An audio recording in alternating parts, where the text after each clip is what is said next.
Hey there, ladies and gents. I know we've all kind of seen that meme that says, forget nudes, show me what's in your medicine cabinet. That way I know what I'm dealing with. Well, that's exactly what I'm about to do. So get ready. I would say out of all of these, they're in a little old cigar box that I've got. Yeah, you hear all them banging around and shit. I am going to show you, first of all, that I only have three, count them, three psych meds. I have Effexor in two different doses, 75 milligrams and 150 milligrams. That makes it 225 milligrams a day of Effexor. That's my antidepressant. And it's really been helpful. I mean, I started out on 150 milligrams, and then I talked to my psychiatrist and they bumped it up. The only other medicine that I have is this new one that they gave me, and it's called Hetlios. And Hetlios is for people that have what's called non-24, which typically affects blind people, and it's an inability to get a good circadian rhythm with your sleep. And so this is like basically a sleep aid. It's not a controlled substance, and neither is Effexor. Controlled substances being anything from a class 4 up to a class 1. All your class 1 controlled substances are like your cocaine, your methamphetamines, and all that stuff. Well, not methamphetamines, because methamphetamines are actually class 2, which is, your Adderall and your Vyvanse and stuff like that. But it's essentially pharmaceutical grade meth. That's all it is, Then you got your class 3s, which, well, actually they bumped Vicodin, the hydrocodone, they bumped up that to class 2 after the whole opioid crisis. And so that's a class 2. You got to have a doctor write you a prescription every time.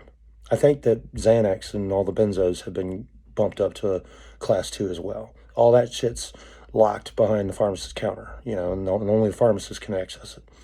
Which, by the way, I don't know if any of you knew this, but I used to be a certified pharmacy technician. Yeah. The rest of what I have in here are all vitamins. Folic acid. Folic acid is good for people that drink. If I'm not mistaken, it is nerve, blood, and cellular support. Nerve, blood, and cellular support. So it could probably help combat like neuropathy and certain other conditions like fibromyalgia and things like that people that drink have a tendency to fall victim to. Then I've got zinc.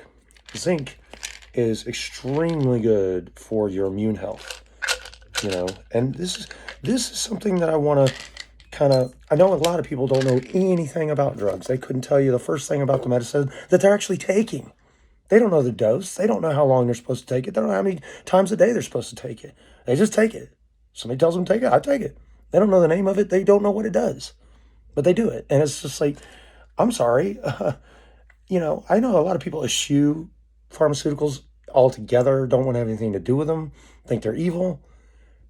You're welcome to think that. Some people, unfortunately, need them. People with chemical imbalances like I have, bipolar 2, they kind of need them. But what I'm saying is, if you're one of those people that kind of needs to have medication, like a beta blocker or something high blood pressure and stuff like that, it behooves you to know the name of the medication, what the dosage is, how many times a day you're supposed to take it, how not to take too much. And so many people just blindly, I'll take it. And the thing is, it's like, right now, all these COVID deaths and stuff like that, I mean, ultimately, yeah, it's basically a super cold. I mean, you can call it what you want. It's basically a super cold, a virus, and antibiotics don't do anything for a virus. That's only for bacterial. But having said that, there are ways to combat the symptoms of COVID or any other cold or flu symptoms. And one of them is zinc. Zinc is extremely good for your immune health. It's great, keep you from getting a cold or flu. I also do turmeric. Turmeric is good for heart health. Supports antioxidant health. Plus, a lot of people theorize that a good portion of the issues that people face on a daily basis are due to the body's acidity being too high. And turmeric is a base, so it kind of counteracts that acidity. So, and that's a good thing. I also take naproxen, basically Aleve. I take 2 of those. I've got collapsed C6 and 7 vertebrae in my neck, and causes a lot of pain. So I take aspirin. Yeah, here's my aspirin. I take a couple of those a day, which those are good for, like, keep the blood flowing and everything too. This is vitamin B12. A lot of people get vitamin B12 shots. This is a vitamin supplement. And again, vitamin supplements do you no good whatsoever if you aren't eating properly. If you don't have a proper diet, enough times a day, enough different types of foods a day from every food group, vegetables, fruits, cheeses, even carbs and protein, like meat and potatoes and stuff like that. If you're not eating that, vitamins will do you no good. They don't put anything in your body. They only release what's already in there. Okay? And in order to do that, you have to feed your body. You have to give it food. You have to get it energy. Super B complex. That's also good. It says vital for converting food into cellular energy. So that's good. Got to take that. Got all the B vitamins. And by the way, I take them out of a shot glass. That's my little thumbing the nose. Then I've got B6, which is metabolism, nerve, and immune support. Can't beat that. Pop that in there. Then we got, let's see. We got it's the sleep aid, basically diphenhydramine, which is Benadryl, which that helps me sleep also. So I double that up with my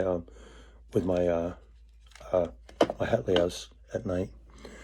And that'll about do it. So there's my pills. This right here, this self-care. Everybody should do it. Chin chin.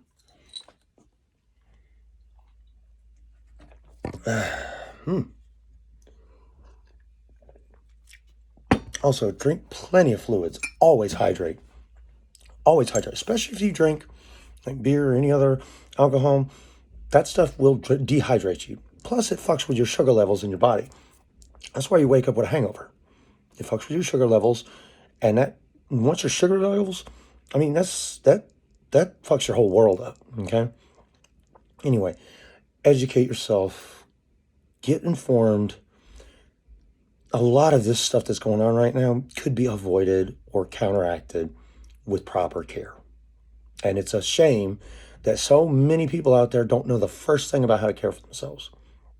If any of y'all have any questions about anything, by all means, feel free to ask me, inbox me. If I know anything about it, I will let you know. Anyway, cheers.